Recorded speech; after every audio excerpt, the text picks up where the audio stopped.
Welcome to Newstalk.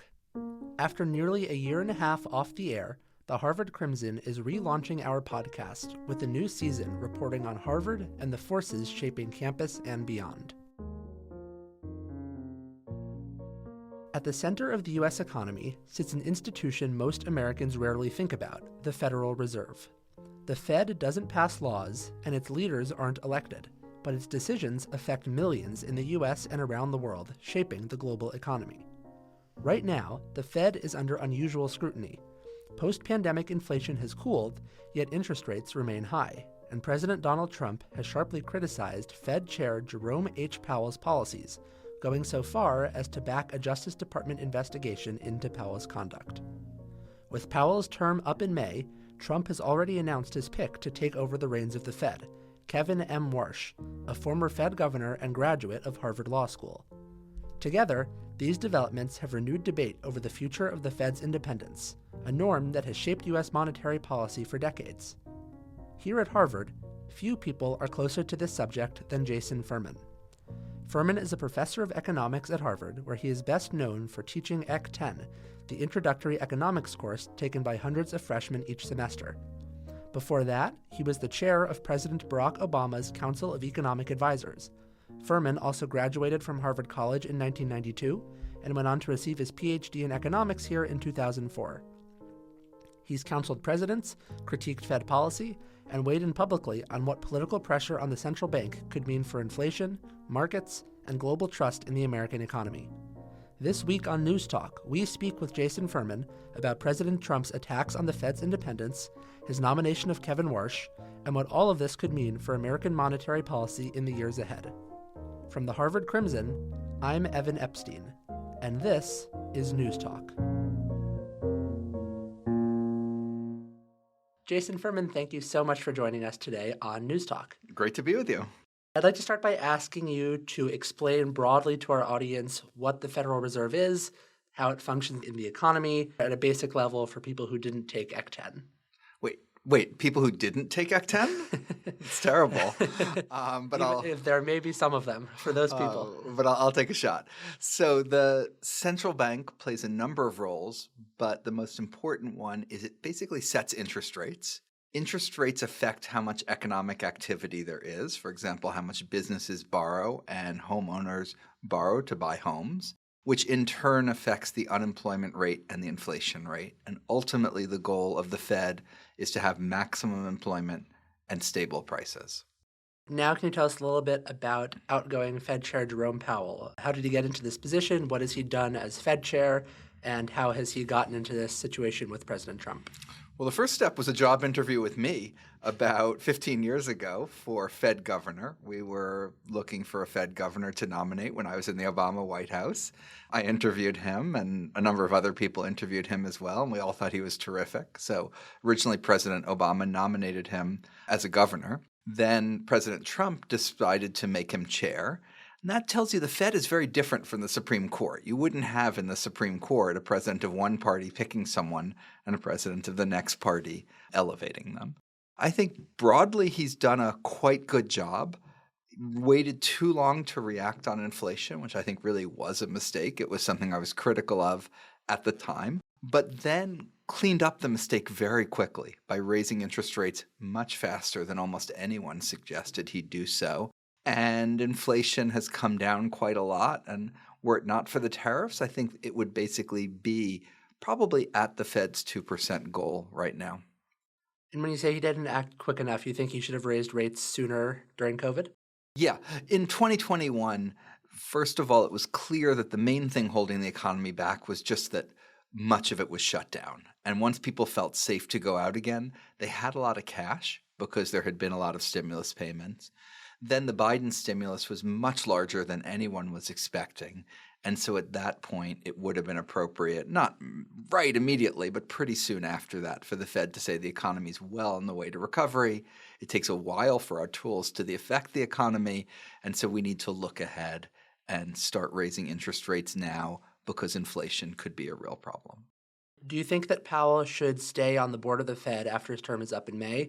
Would that signal that intimidation from the White House doesn't work, or would that just cause more difficulties with the Fed? Yeah, so just to explain a little bit more for your listeners, there are 19 people on the Federal Open Market Committee, of which 12 get to vote at any one point in time. And Powell is there in two ways. One, he's a governor, which means with the term that goes through the year 2028. And then one of the governors is selected as chair.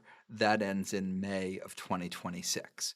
President Trump has nominated someone to be chair, Kevin Warsh, and assuming the Senate confirms him, and I expect it will, he will and should become chair this year.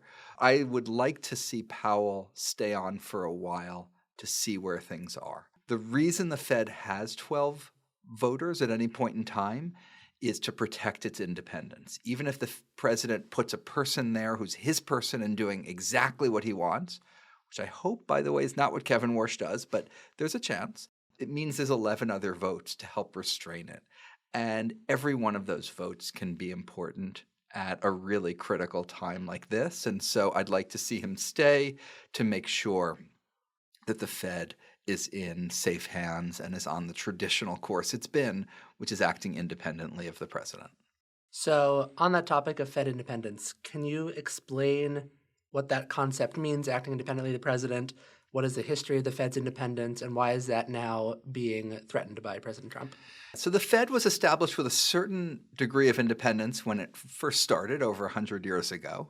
A big step forward was in 1951 when there was something called the Fed Treasury Accord. And what had happened during World War II was the Fed kept interest rates low so the federal government could borrow enormous amounts of money to fight World War II. And that was fully appropriate.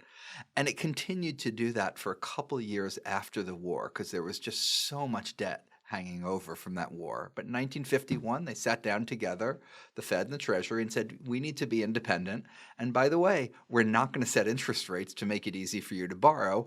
We're going to set interest rates based on what the economy really needs. So it really goes back to then. If you look at the scholarly research, far and away the two most important papers that showed just how important Federal Reserve independence is came out of Harvard. One in the 1980s from Ken Rogoff, which basically showed in theory you would like to pick a more independent central banker who's more conservative than you yourself are and have them there. And then the second one was in the 1990s, an empirical paper by Alberto Alesina, who passed away, and Larry Summers, which found that you got lower inflation, lower variability of inflation, and just generally better economic outcomes when you had a more independent central bank.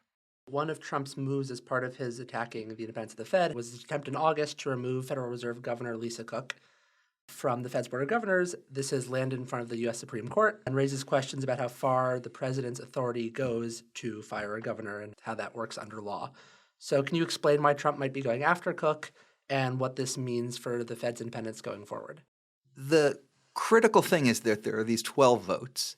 7 of them are actually more important. They're the people based in Washington, and the others are regional presidents. Once you control 4 out of the 7 people based in Washington, you can leverage that into a lot of control over who ends up getting to become and possibly who gets to stay as president of those other regional banks. So Lisa Cook is one of these 7 governors in Washington. It was announced in August that President Trump was firing her. He posted it on Truth Social.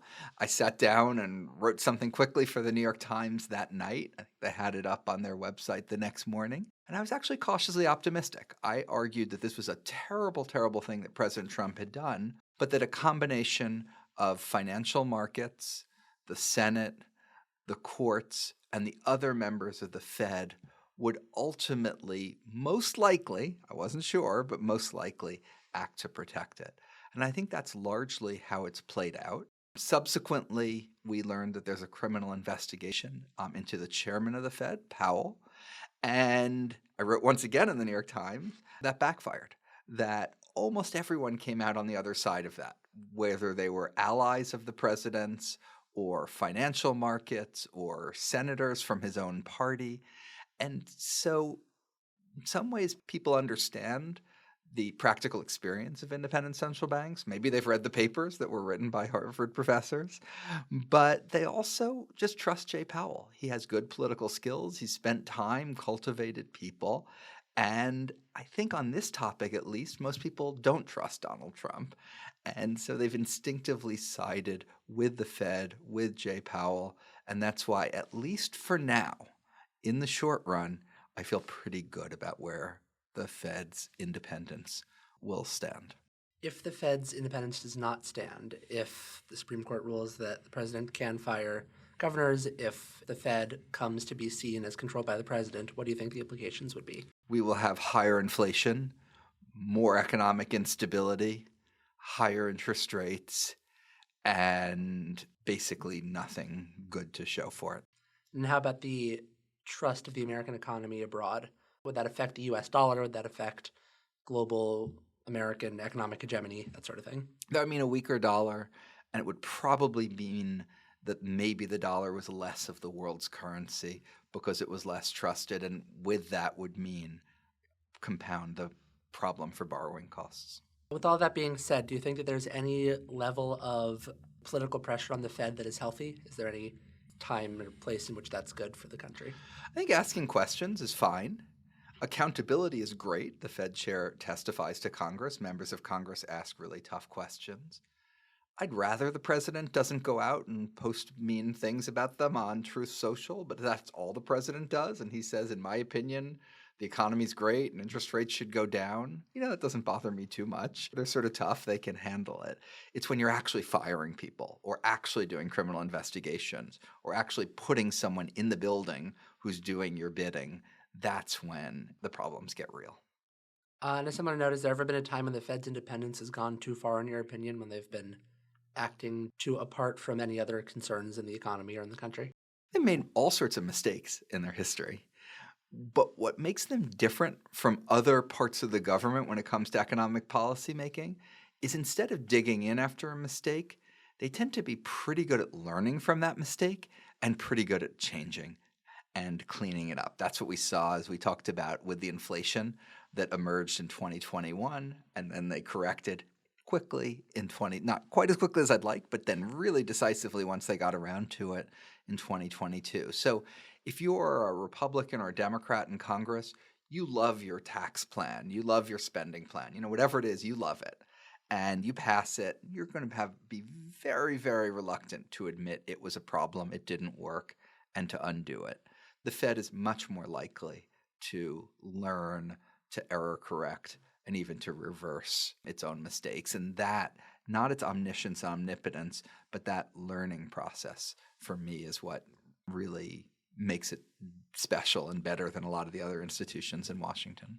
When you were chair of the Council of Economic Advisors under President Obama, were there times when you disagreed with the Fed? If so, how often did that happen? And how did you navigate those conversations?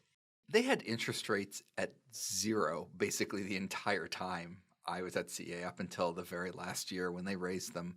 That seemed to be the right place for interest rates to be. I had constant conversations with them. Here's how I'm seeing the economy. How are you seeing the economy? I learned a lot from them. They might have learned a little bit from me. But I never had a bottom line of, oh, and by the way, here's what you should do to interest rates based on how I'm seeing the economy. And had I said that, they would have ignored me. All right, so now I'd like to turn to Trump's pick to replace Jerome Powell, Kevin Warsh. Personally, I first became familiar with him when he spoke to us in Ec 10 last year. So obviously you have interacted with Warsh both in a public and private capacity. So what's one important thing about how he thinks or operates differently than Powell, or how he might approach the Fed that you can speak to that he might not reveal so well in op-eds or public speeches? So, I was really excited that Kevin Warsh came to Ec 10 last year, and maybe he'll come back again one day once he's chair. A lot of students really liked him and appreciated the fact that he came in and really challenged and said some very different things than what David Laibson and I were teaching in the course. A lot of them, frankly, that neither David Laibson nor I agreed with, but we like students to hear a full range of ideas and to be able to make up their own minds. And for our viewers who weren't in Ec 10 last year, what are those differences? I think the biggest one is he is extremely skeptical of the Fed engaging in what's called quantitative easing. Before the financial crisis, the Fed owned very, very little in the way of government bonds and didn't own other types of bonds. Now it owns more than $6 trillion of bonds, including lots of long-term government bonds and lots of mortgage bonds. And I think that's been the right thing to do in order to keep interest rates lower, consistent with the Fed's goals of maximum employment and price stability. Warsh worries that they've distorted asset markets, made the Fed a big player in the market, caused extra risk by depressing returns, and had other bad side effects. So that would, I'd say, the main economic disagreement. He's very, very smart on his feet. When he came into Act 10, it wasn't with a prepared speech. He can just answer question after question with very little preparation. I probably won't be speaking on his feet as much as Fed Chair. You have to read boring speeches, hopefully, in that job rather than being interesting. He has done much more to criticize the Fed than to offer alternatives. And some of those criticisms have resonated with me. I think the Fed does too much forward guidance where they say what's going to happen to interest rates next week or next year or something like that. And then they don't really follow through. And then why did they say it in the first place? But some of those criticisms make it hard to see what he's going to do. He thinks they've relied too much on data, and he thinks they've relied too much on models. So what are you going to do if you don't have data or models? You can't rely on animal entrails, and he hasn't proposed that, and I don't think he would do that. So in some cases, it's sometimes easier to say the things you don't like than the really messy, difficult, imperfect things you would do instead. What does he see as the problem with using data? People talk about the Fed being data dependent. In one sense, that's good. We're following the data. You certainly wouldn't want to be data independent. No one would brag about that. But data is very volatile. 1 month it's high, 1 month it's low. Do you want to dramatically change your interest rates month to month because of volatile data? I don't think that's what the Fed does. I think they do signal extraction. They look at dozens and dozens of different measures and basically say each one of these individually is noisy, but if we average them together and look at them over a period of time and put them into a model, et cetera, we can smooth it all out. So I actually don't think they gyrate around wildly, but he's worried that they do and wants to figure out a way around that. And are his criticisms, does he think that had a different chair been in power over the last many years, that the economy would have been better, or does he just disagree with the methods absent from the outcomes? I think that's a really, really important question because a lot of people that criticize the Fed, they don't like the speeches, they don't like the forward guidance, they don't like they don't like all these things. But the law says the Fed should have maximum employment and stable inflation. Until 2019, the Fed was doing pretty well on that. Inflation got out of control, but as we've been talking about, it's been getting it back under control pretty well. And so I personally look at the results and say these are pretty good, better than a lot of other countries around the world. So we can improve it, we can tweak it, but why blow up something that basically is working? That at least would be my perspective.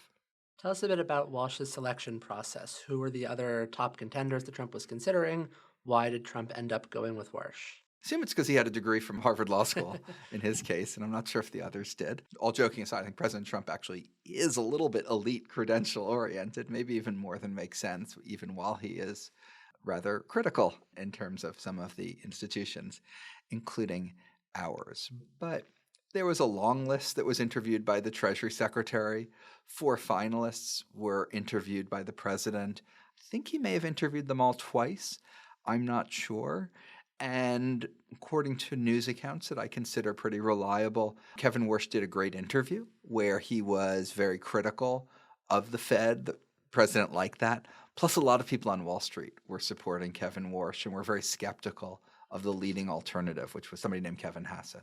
Do you think this was the right choice? Would you have preferred Hassett over Warsh? I think Kevin Warsh is above the bar and would like to see him confirmed by the Senate, but would also like to see him really, truly defend the independence of the Fed and become less political and less partisan in the job than he had to be in order to get it. So on that note, are you optimistic that he will? Do you think he will maintain the Fed's independence, or will he be more beholden to Trump's wishes than Powell has been? I am cautiously optimistic that he will have his eye on his place in history, that he will care about where he stands with financial markets, with the Congress, with some of his peers in the economic policy community, and with the others on the Federal Open Market Committee, and that all of those incentives are aligned towards saying he will do a better, more effective job as a leader if he's independent. That said, I'm not 100% sure. I wish he didn't have to go through the audition process he went through, which was basically screening for the exact opposite of what I think anyone should be looking for in a Fed chair. If Kevin Warsh had been Fed chair during COVID and during the 2021, 2022 inflation period, do you think things would have been different? Do you think he would have acted similarly to Powell? Do you think that there are larger institutional forces that shaped what the Fed did there, or would he have done a better job or a worse job? I think in that moment he would have done a better job. I'm not sure if that's because he's better overall or he's just more averse to inflation. So when it came to coming out of the financial crisis, the problem was protracted very high unemployment, and there I think his remedies were worse than what the Fed did, and he wouldn't have done as much to support the economy. If you say he's more averse to inflation, wouldn't he be less inclined to lower rates than Jerome Powell? Wouldn't that make him less appealing to Trump?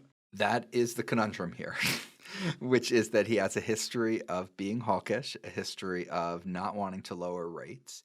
He has a sort of complicated way to square the circle, where he says he would lower the Fed's policy rate, which is called the Fed funds rate, but at the same time, he would sell bonds and shrink the size of the Fed's balance sheet. Most economists, including myself, would tell you that might raise interest rates a little bit on things like mortgages, might lower interest rates a little bit on things like mortgages, but it probably won't necessarily change them that much. So, yeah, there's a difference between what his history is and what Donald Trump is looking for, and that's one reason Donald Trump dragged the process out for a year, because I don't think any of these people were ideal. He wanted a unicorn, somebody who was completely credible and would definitely be guaranteed to lower interest rates, and no such person exists. And no person exists because Trump would face too much backlash from Wall Street leaders if he did that? Or there's literally... Because you wouldn't be a credible person if you were definitely going to lower interest rates. Only a total political hack would be committed to doing that, and then they wouldn't have credibility. So it just couldn't exist. And what do you expect going forward under a Warsh Fed? How should policymakers and business leaders be expecting the economy to change? To a first approximation, there won't necessarily be a big change. He's one of 12 votes on the committee. He can try to steer it and help it evolve. People are looking at some specific things, like 4 times a year, I believe it is, the Fed publishes what's called the dots, where they say, here's where we expect interest rates to go. Warsh hasn't liked those dots. Maybe we'll get rid of those dots. I personally find those dots really fun, but I'm not sure they're actually good for the economy. So I would miss them, but I'm not sure that the American economy would really miss them.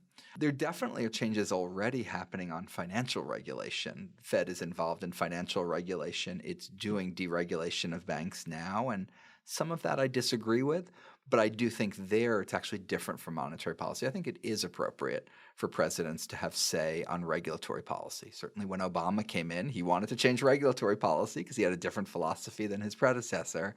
And the American people elected Obama, just like the American people elected Trump. And you get to do some things when you're elected. And regulation, I think, is one of them. Monetary policy, though, which is most of what we've been talking about today, is not.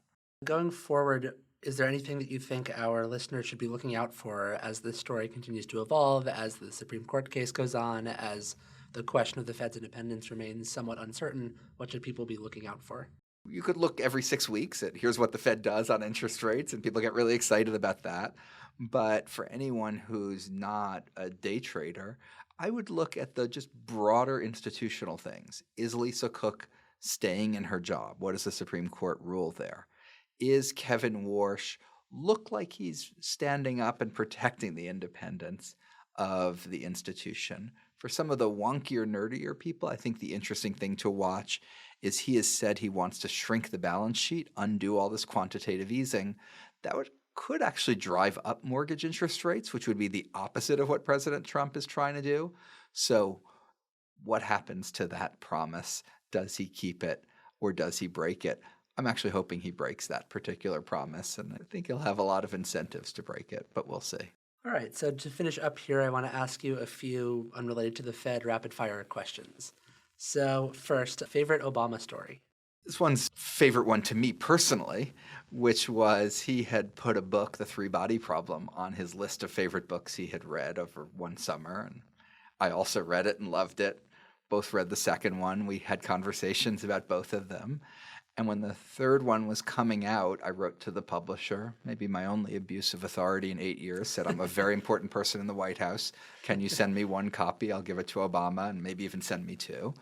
And they sent me 2 copies. A friend of mine subsequently told me that if I told them, like, hey, I write a book blog and 3 people read it, can you send me 2 copies? I also would have gotten 2 copies, so I didn't need to pull rank and abuse my power. I ended up having a one-on-one briefing scheduled with President Obama to discuss the jobs numbers, and I happened to be on his birthday. So I wrapped the book up, handed it to him. He opened it and was just startled. He said he had ordered it on Amazon. His copy hadn't come yet. How had my copy arrived already? Like, where did I get it? And the sad ending to the story is he read it and had a very long conversation about it with his science advisor, but somehow I wasn't present for it. That's too bad. Okay, second question. You were freshman year roommates with Matt Damon. Yeah. Favorite Matt Damon story? The very first time I met Matt Damon, he said, you're really lucky. This room has 3 people, but only 2 bedrooms. But I'm going to be a movie star. Probably in the next few months, I'm going to be getting some major movie. I'm going to move out of this room, and they won't have time to find someone else, so you'll each get your own single rooms. And Matt was overconfident by a couple years in that prediction for himself. Favorite class you took at Harvard? That's a good question. I really like Social Studies 10. I did a full set of economics classes, don't be too worried. But I love, back then we only read 7 people. Now it's a whole lot more. And going deep, and I had a great section leader, Danny Goldhagen. If you could teach any non-economics class at Harvard, what would you want to teach? This is sort of cheating, but I like lately 19th century novels that are about capitalism and business. Okay. So if I could teach a literature class, but it was about capitalism, markets, and business, that might be the next choice for me.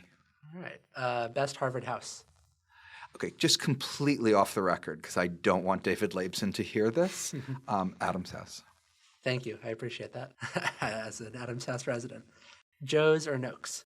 I grew up 4 blocks from Joe's in New York City. The Joe's here tastes exactly like the Joe's in New York City, so 100% Joe's. All right. And Hefe's or Felipe's? Felipe's. Good answer. All right. I'm glad I got all these questions right. Yes. Thank you so much for joining us today on Newstalk. We really appreciate it. Thanks for having me. This episode of Newstalk was hosted by Evan H.C. Epstein and produced by Evan H.C. Epstein and We Be Fam. From 14 Plimpton Street, this is Newstalk.